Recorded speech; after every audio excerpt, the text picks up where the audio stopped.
Hello Telugu ప్రజలందరికీ నమస్తే. Good morning, శుభోదయం. ఈరోజు మన సంచలన వార్త తెలుగు దినపత్రికలో మెయిన్ పేడిషన్ వార్తా విశేషాలు ఎట్లా ఉన్నాయి?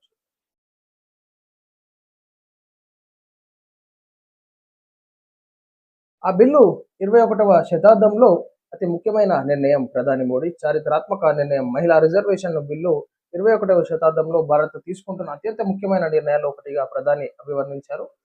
అమలు గడువు ఈ బిల్లు 2029 నాటికి అమలు చేయాలని ఏప్రిల్ 16, 17, 18 తేదీల్లో దీనికి సంబంధించి కీలక అడుగులు పడనున్నాయని వెల్లడించారు.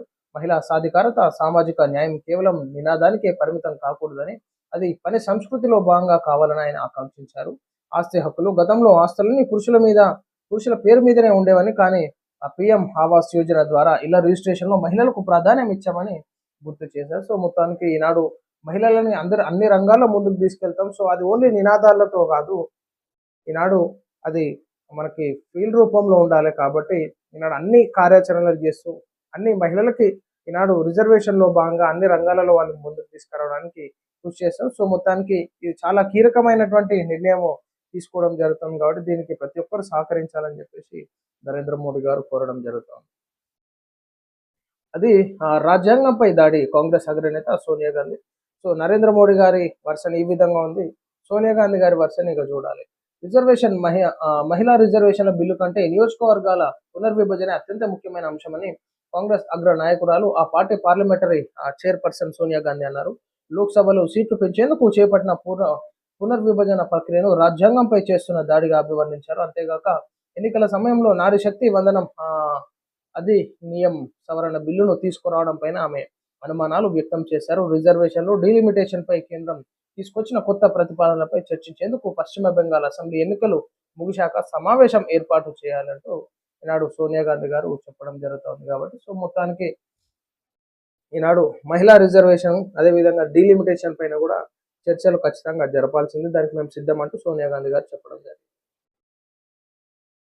శ్రీకాకుళం నుంచి తిరుపతికి నేరుగా రైలు హంసఫర్ ఎక్స్ప్రెస్ ను ప్రారంభించిన రామ్మోహన్. శ్రీకాకుళం జిల్లా వాసుల ఎన్నో ఏళ్ల కళ నెరవేరింది. శ్రీకాకుళం నుంచి తిరుపతికి నేరుగా మొదటి రెగ్యులర్ రైలు ప్రారంభమైంది. హంసఫర్ ఎక్స్ప్రెస్ రైలును కేంద్ర మంత్రి రామ్మోహన్ నాయుడు ప్రారంభించారు. 35 కోట్లతో శ్రీకాకుళం రైల్వే స్టేషన్ అభివృద్ధి చేశామని రామ్మోహన్ నాయుడు అన్నారు. శ్రీకాకుళం ప్రజల దీర్ఘకాలిక కోరిక నెరవేరిందంటూ ఆయన ఆనందం వ్యక్తం చేస్తూ మొత్తానికి ఈనాడు కొత్తగా రైల్వే రూట్ శ్రీకాకుళం నుంచి తిరుపతికి నేరుగా రైలు హంసఫర్ ఎక్స్ప్రెస్ ను ప్రారంభించినట్టుగా, ఆ ట్రైన్ ని స్టార్ట్ చేసినట్టుగా చూసుకోవచ్చు. ప్రజలకి అందుబాటులో తీసుకురావడం చాలా శుభసూచన. మహిళా రిజర్వేషన్తో పునర్విభజన లింక్. ఇందులో బీజేపీ రాజకీయ కుట్ర దాగి ఉంది. పునర్విభజనను రాజకీయ పావుగా వాడుకుంటున్న మోడీ జనాభా లెక్కల అనంతరం మహిళా బిల్లు అని చెప్పారు. ఈ మేరకు గతంలో బిల్లు పెట్టి ఇప్పుడు హడావుడి ఎందుకు అంటూ పార్లమెంటు ప్రత్యేక సమావేశాలపై అనుమానాలు ఉన్నాయి అంటూ ఈనాడు ముఖ్యమంత్రి రేవంత్ రెడ్డి గారు కూడా ప్రస్తావన తీసుకురావడం జరుగుతుంది. సో మొత్తానికి ఏది ఏమైనా సరే ఈనాడు నరేంద్ర మోడీ గారు ఏ విధంగా నిర్ణయాలు తీసుకుంటున్నారో అది నాడు ఖచ్చితంగా ప్రజల్లోకి వెళ్తా ఉంది. కాబట్టి ఈనాడు పలువురు ముఖ్య నాయకులతోని, పార్టీ పెద్దలతోని కానీ అటు ఇతర పార్టీ నాయకులతో కూడా చర్చలు ఖచ్చితంగా జరిపి, సో దానికి ఉన్నటువంటి అడ్డంకులు ఏంది, దాంట్లో ఉన్నటువంటి లాజిక్స్ ఏంటి, సో ఉన్నటువంటి సమస్య ఏందో తెలుసుకొని దానికి అంతా క్లారిటీగా ఇస్తే ఇంకా బాగుంటుంది. సో ఈ విధమైనటువంటి కౌంటర్స్, రీకౌంటర్స్ ఇవన్నీ జరగకుండా ఉంటుంది అనమాట.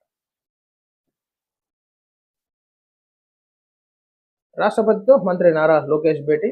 రాష్ట్రపతి ద్రౌపది ముర్ముతో ఏపీ మంత్రి నారా లోకేష్ కూటమి ఎంపీలు భేటీ అయ్యారు. అమరావతి బిల్లు చట్ట రూపం దాల్చడంతో లోకేష్ బృందం రాష్ట్రపతికి ధన్యవాదాలు తెలిపింది. ఈ సందర్భంగా అమరావతి చారిత్రక సాంస్కృతిక ప్రాధాన్యాన్ని రాష్ట్రపతికి లోకేష్ వివరించారు. సో మొత్తానికి అమరావతికి చట్టబద్ధత కలగడంతో ఈనాడు ద్రౌపది ముర్ము గారిని కలిసి సంతోషాన్ని వ్యక్తం చేస్తూ శుభాకాంక్షలు తెలవడం జరుగుతుంది అనమాట. దోపిడీ సొమ్ము నుంచి వైకాపా పుట్టింది, పత్తిపాటి. సో మొత్తానికి వైఎస్ఆర్ కాంగ్రెస్ పార్టీ పుట్టింది దోపిడీ సొమ్ముతోనే అంటూ పత్తిపాటి గారు చెప్తా ఉన్నారనమాట. ముచ్చట భద్రతపై ప్రత్యేక దృష్టి, ఉద్యోగులపై మతపరమైన ఒత్తిళ్లు ఉండరాదు, ప్రత్యేక చర్యలు తీసుకోవాలన్న బండి సంజయ్. నాసిక్ లో జరిగిన లవ్ జిహాద్ ఆరోపణలు కేసు నేపథ్యంలో కేంద్ర మంత్రి బండి సంజయ్ కుమార్ తీవ్రంగా స్పందించారు. హైదరాబాద్ ఐటీ రంగంలో పనిచేస్తున్న ఉద్యోగులు భద్రతపై ప్రత్యేక దృష్టి పెట్టాలని కోరారు. ఈ మేరకు బండి సంజయ్ కుమార్ ఓ ప్రకటన విడుదల చేశారు. దేశవ్యాప్తంగా ముఖ్యంగా ఐటీ రంగంలో పనిచేస్తున్న ఉద్యోగులపై మతపరమైన ఒత్తిళ్లు, వేధింపులు, రహస్య నెట్వర్క్ల ప్రభావం ఉండకూడదని తెలిపారు. సో ఖచ్చితంగా ఈనాడు ఎక్కడ ఉద్యోగులు ఉన్నా సరే భారతదేశంలో వారందరికీ భద్రత ఉండాలి. భద్రత కరువైంది. సో ఈనాడు లవ్ జిహాద్ అంటూ అదొక కొత్తది రూపం దాల్చుకుంది గానీ, ఈనాడు దయచేసి మహిళలు జాగ్రత్తగా ఉండాల్సిందిగా కోరుతాం. ఈనాడు అనవసరమైనటువంటి దాంట్లోకి దూరి, ఈనాడు లవ్ జిహాద్ అని చెప్పేసి ఆ ప్రేమ వ్యవహారాలు నడపడం, తర్వాత ఇబ్బందులకు గురి కావడం ఇదంతా జరుగుతుంది కాబట్టి దయచేసి జాగ్రత్తగా ఉండాల్సిందిగా కోరుతాం. కేసీఆర్‌కు సీతక్క లీగల్ నోటీస్. బీఆర్ఎస్ అధినేత కేసీఆర్‌కు మంత్రి సీతక్క లీగల్ నోటీసు జారీ చేశారు.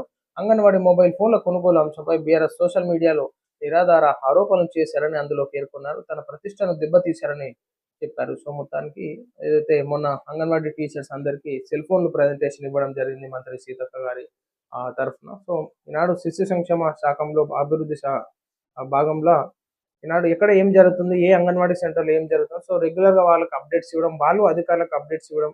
సో దాన్ని రాష్ట్ర ప్రభుత్వం నోటీస్ చేసుకోవడానికి వీలుగా ఉంటుంది. ఎంతోమంది దగ్గర ఆ యొక్క సెల్ ఫోన్స్ లేకపోవడంతో ఇబ్బందికరమైనటువంటి పరిస్థితులు ఉన్నాయని చెప్పేసి మొత్తానికి అందరికీ సెల్ ఫోన్స్ ఇవ్వడం జరిగింది.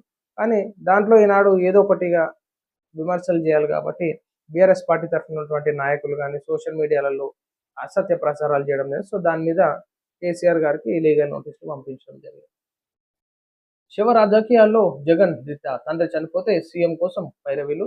మంత్రి అచ్చెన్నాయుడు విమర్శలు. శివ రాజకీయాలు నేర్పడంలో జగన్ దిట్ట అని వైసీపీ అధినేత వైఎస్ జగన్మోహన్ రెడ్డిపై ఏపీ వ్యవసాయ శాఖ మంత్రి కింజారపు అచ్చెన్నాయుడు సంచలన వ్యాఖ్యలు చేశారు. దివంగత మాజీ సీఎం వైఎస్ రాజశేఖర రెడ్డి జగన్ తన తండ్రి శివం పక్కన ఉండగానే ముఖ్యమంత్రి కుర్చీ కోసం సంతకాలు సేకరించిన గనుడని సెటైర్లు గుప్పించారు. ఆయన శివ రాజకీయాలు చేస్తున్నారని విమర్శించారు. సో మొత్తానికి వైఎస్ జగన్ రెడ్డి శివ రాజకీయాలు చేసేటటువంటి నాయకుడు అని చెప్పేసి చెప్తా ఉన్నారు అనమాట.